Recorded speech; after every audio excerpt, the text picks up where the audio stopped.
Episode 4 Love and Pet. We begin this episode not in Gardenia, but back at Magic's at the Red Fountain College of Heroics and Bravery for Specialists, taking place 2 weeks after the girls' departure from Magic's. Headmaster Saladin and Professor Codatorta enter a hall that's equivalent to the Hall of Enchantments back at Althea, go over their plan to them with Farragonda, Hagen, and Griffin via hologram call. Saladin tells the boys that everything is set, and like the Winx, Balazar made clones for each of them and will cover their tracks. Helia asks his uncle how are they supposed to travel to Earth without the owl or any of their hovercrafts. Saladin said not to worry, for they can use the portable trans-dimensional portal device, Jesus, say that 3 times, that Timmy and Tekna worked on back in season 3. Farragonda and Griffin also mentioned to Naboo that he mustn't use magic unless for emergency, like they told the Winx when they arrived on Earth, which he understood. Before they began to depart, however, Riven asks how were they going to survive living on Earth. Sky also shared his concerns, telling Saladin that from his last visit on Earth, he explained that the currency and jewels they use here in Magic won't have any value, and nor do they have a place to live. Saladin understood, but said that he already hatched a plan for that after discussing this with the Company for Life. Thanks to Bloom's knowledge of Earth and the currency and doing their own research for the sake of this mission, they were able to use their magic to create the amount of cash and cards for the boys to use, and said that there's an apartment in Gardenia for them when they arrived, and Saladin gave them each of the keys and the address to the apartment. He told them not to worry about expenses, for the apartment is all taken care of for them. Hagen also came bearing the boys their new armor that will be suitable for their mission and provide protection from the wizards thanks to both Saladin and Griffin's magic. Once everything was set, the boys grabbed their things and bid farewell to the professors, and Timmy activated the portal device, which they all hopped into and transported to Gardenia. The following scene, we see Gardenia on a rainy day. From the sky comes out the 4 wizards of the Black Circle, trying to find the last Earth Fairy before the Winx. As they begin flying while invisible, we see Dumont and Gatlos wreaking a little havoc for fun. Ogron told Gatlos and Dumont to stop fooling around, for they must find the last Earth Fairy before the Winx do. Cut to the next scene. We see the last Earth Fairy in her room, sleeping but tossing and turning. Here, we are transported to a dreamlike state, where we see her walking through a dark, eerie forest, and behind her a beacon of light appears, coming close to her. But as soon as she was able to reach it, the light disappeared. The next scene, we see the Winx running home from work from the rain, feeling exhausted and still feeling disappointed that they didn't find the last Earth Fairy and nowhere near getting close to get their Believix powers. Tekna says there's gotta be a way for them to help spread magic while not having their time be taken away from their job. This made Flora give them a suggestion that can help with their mission. She shared with them an idea she came up with the other night. She introduced the girls to fairy pets. She states that she got the inspiration from both the fairy animals back in Magic's and the stuffed toys from their jobs they were told to throw away weeks ago. She states that the humans having these pets, it'll introduce them to magic in a subliminal and manageable way, and possibly could lead the last Earth Fairy to them. The girls believe this is a promising idea and praise Flora for it. She then used her magic to create the fairy pets for each of the girls. Belle, the white lamb for Bloom, Ginger the poodle for Stella, Coco the pink cat for Flora, Chico the yellow duckling for Tekna, Pepe the bear cub for Musa, and Millie the white rabbit for Aisha, to which they all instantly fell in love and thanked Flora for their amazing gift. Kiko is seen a bit jealous of Bloom giving Belle all the attention, but quickly forgets when he was in awe with Millie, who quickly dodged his advantages, cause she ain't interested in him. The next scene, the rain has stopped and we return to Gardenia Park, where the guys were being thrown out of the portal in a wooded area. Helia then asks Timmy to work on that device when they return to Magic's. They've been spotted by a couple of kids and realize that their outfits make them stick out like a sore thumb, and ran and changed into a more casual look, their season 3 outfits, and went out and explored the city, and with the directions given them by Saladin, they found their apartment. Riven says the place isn't as amazing as the apartments back in Magic's, but it's just as good. Timmy says he still can't believe the professor did all this for them. Helia says even he can't believe that his uncle did this too, But aside from the mission, they shouldn't just sit around in the apartment doing nothing. Naboo seconded that and said that they've only have enough expenses for their apartment and asks what they should do for food and for clothing. Riven says that Naboo can use his magic to fix all that. But Brandon reminded Riven that they can't use magic unless for emergencies. We then transition back to the house where the pets are running loose and one of them escaped Bloom's room and flew into the living room where Mike and Vanessa were, flying around them and activating Mike's allergies, which goes berserk. The girls then caught the pet, followed by Mike and Vanessa asking what's going on and what are these flying creatures. The girls explain their idea to them, to which they see that it'll be a great way to spread magic in a manageable way, to which Vanessa said, "Who wouldn't want to adopt these precious pets?"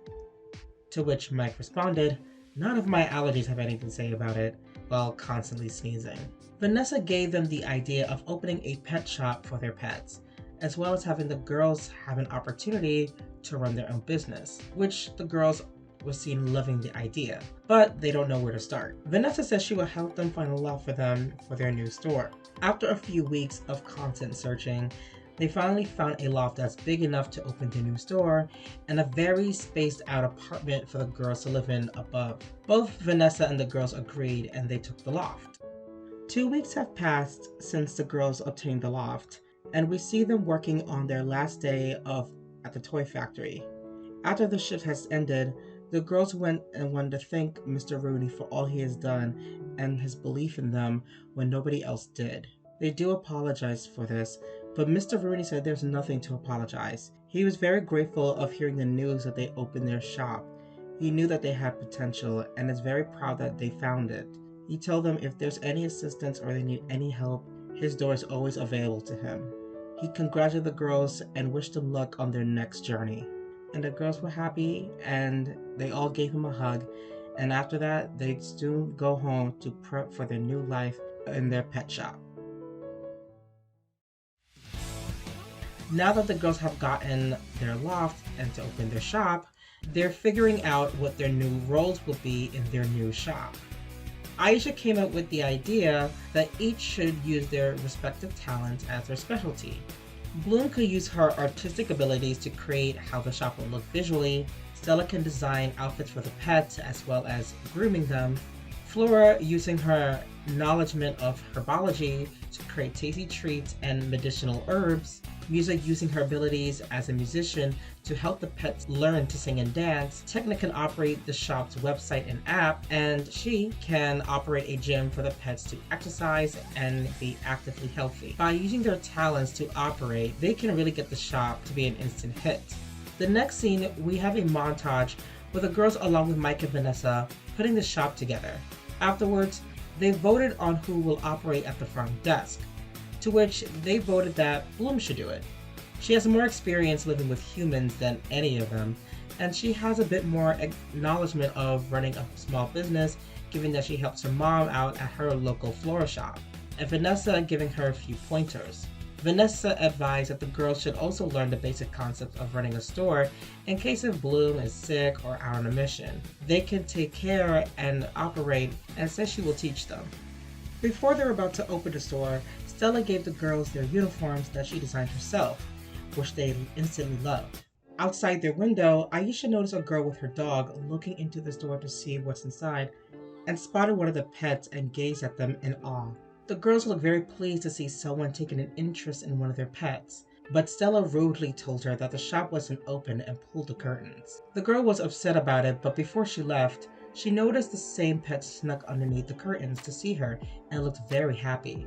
The girl became happy to see the pet as well and began to glow again and unknowingly send another magical wave, which the girls felt again, but then it quickly vanished as the girl was leaving. They ran outside to see if they can spot the last fairy again, but to no avail. Afterwards, they began to open their shop, which didn't attract that many people until a couple of girls wanted to see what was inside, and soon Bloom gave them a tour as she did in the original episode. The next scene, we see the guys in the other side of town setting up their new place to make it a bit more cozier. Afterwards, Healy and Timmy said they need to find a place of employment to make a living for food and other necessities. Brandon says they have a point, and this is the perfect time to explore the city to get familiar with their new environment, followed by Naboo saying there's thousands of stores, how hard could it be? They all then left the apartment looking for jobs with their own montage, much like the girls did, constantly making mistakes and at times goofing off, which causes them to get fired. Sky admits that living like an ordinary Earthling isn't going to be as easy as it looks, and hoping the girls are doing a much better time than they are.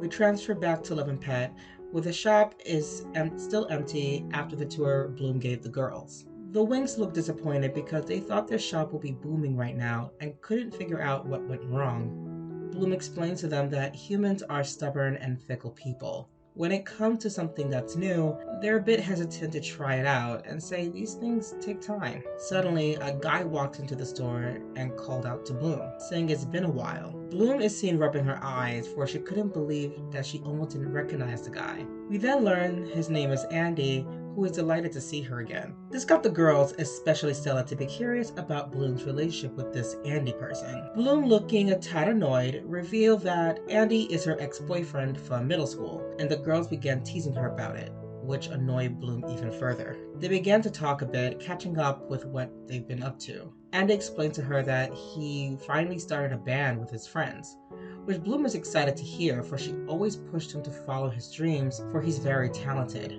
Funny enough, he was about to thank her for always believing and pushing him to pursue his calling, even when he didn't have the confidence at the time. Since then, he began to play regularly at the Fruity Music Bar down at the beach, and has been getting a few fans along the way. Bloom became very happy for him, and congratulated him for his success. He wanted to invite her and her friends to watch him play tonight. Before she could speak, Musa and Stella interject and spoke over her, accepting his invitation. He was delighted and told them that he'll see them soon, kissing Bloom's hand and heading out. Stella and Musa then tease about their relationship and playfully instigate that Andy still might be into her, which caused Bloom to blush, and Stella saying, "Don't worry, we won't tell Sky," as the girls continue to giggle. Flora says that's enough and let's not embarrass Bloom any further. After they closed the shop later that evening, the girls decided to go to the Fruity Music Bar to watch Andy and his band perform. As they began walking, from the distance we see the wizards watching them with their invisibility spell,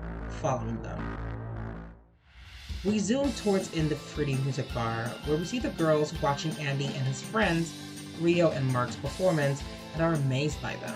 Musa came to them saying how impressed she is with their performance, to which Mark thanked her and asked if she can play too, which Musa demonstrated and shocked the guys, saying that they've never heard music like that at all, adding that it sounds so otherworldly, much like the musician herself, which made Musa blush a bit. Outside the bar, we see the specialist walking down the street, feeling disappointing that no one wanted to hire them and getting immediately fired for the jobs that took them in. Riven sulking, saying they're not cut out for this, and these jobs are simply beneath them. Sky says even if that were the case, they need to learn how to live like Earthlings. That includes finding and holding down a job. Suddenly they heard music and saw the bar. Brandon said this place looked like a ton of fun and asked if they could use a breather after today. Hillia also added that who knows, perhaps this place is seeking out employees, and began to walk inside. As they began to walk in, they saw how fun and festive the place is. Brandon says this is his type of environment, and if they're able to land a job here, it'll be awesome. Timmy then looked around and spotted the girls on the other side and informed the guys. River said they can't be seen by them and they need to figure out something, and elected to leave, but the exit is blocked off. A hostess introduced herself and asked if they were looking for a table 6, to which Sky said yes, and is escorted by a table in the corner adjacent to the stage. They notice the girls coming and use the giant menus to hide themselves. As they began discussing their situation of not being seen, Riven caught Musa talking to Marcus and laughing, then kissed Musa's hand a farewell, which made Riven furious and caused Brandon and Sky to hold him down and tell them they're on a mission and he'll blow their cover. Also mentioned that they can't be seen, but then Sky looked annoyed, but keeping his cool, after he saw Bloom kissing Andy on the cheek, to which Riven smirks a bit, which Guy caught wind of and told him to shut up, which caused Riven and the others to giggle. The girls then walked to the bar where Bloom introduced them to various smoothies and other fruit juices and salads. A waitress came up to them saying that she'll be hosting them tonight and said her name is Annabelle, to which the girls greeted warmly and provided them menus of their beverages. We see that they loved the smoothies and salad that Annabelle recommended for them. Flora stating that there isn't anything like this back in Magix. Stella then asked Annabelle for another round of smoothies, to which the bartender, named Klaus, and owner of Pretty Music Bar, said that he heard and called out the girl that we saw 2 episodes ago, who we learn now her name is Roxy, to get a couple of smoothies. Stella brags about having more fruits for it can make her hair more shiny and more beautiful, to which Roxy overhears and mumbles that someone's full of herself, hinting that she isn't fond of superficiality in the slightest. As the band began to play, Roxy's dog, who we learn now is named R2, began barking due to the noise and distress, and Roxy began to calm him down, but her magic trail is now activated once again, and being sensed by the Winx Club, who think the last Earth Fairy is one of the customers in front of them standing in front of the bar. The Winx follow the girl outside, farther away from the bar. They're trying to figure out how to approach her to tell her she's a fairy. But then they heard a scream and the wizards reappeared in front of them and thanked the Winx for leading them to the girl. The girls then quickly transformed into Enchantix and began fighting the wizards. They remembered that their magic had no effect on them, so they had to think outside the box and attack them indirectly, using objects and their surrounding environment to their advantage. They put in a good effort, but they were knocked down. The wizards then used their summoning of the Black Circle to sweep the girl in. They seemed to have success, but the circle later rejected her, confirming that she isn't the last Earth Fairy. This really angered Oberon to the point that he was ready to annihilate both the Winx and the human girl, believing they purposefully misled him, but was stopped by the specialists who began to fight them.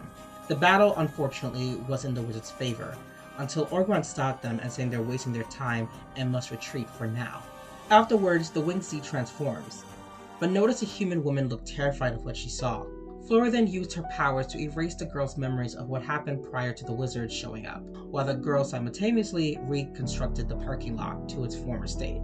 Once the woman was fine and walked off like nothing happened, Bloom asked Sky and the guys what were they doing here on Earth, to which Sky, stuttering with his word, saying they came because they believed the girls needed an extra hand. He said that the headmasters and Hagen needed them to assist the girls, for they knew they couldn't handle this mission alone, and was told to not intervene unless an emergency forces them to, like tonight, though he didn't expect them to find out this soon.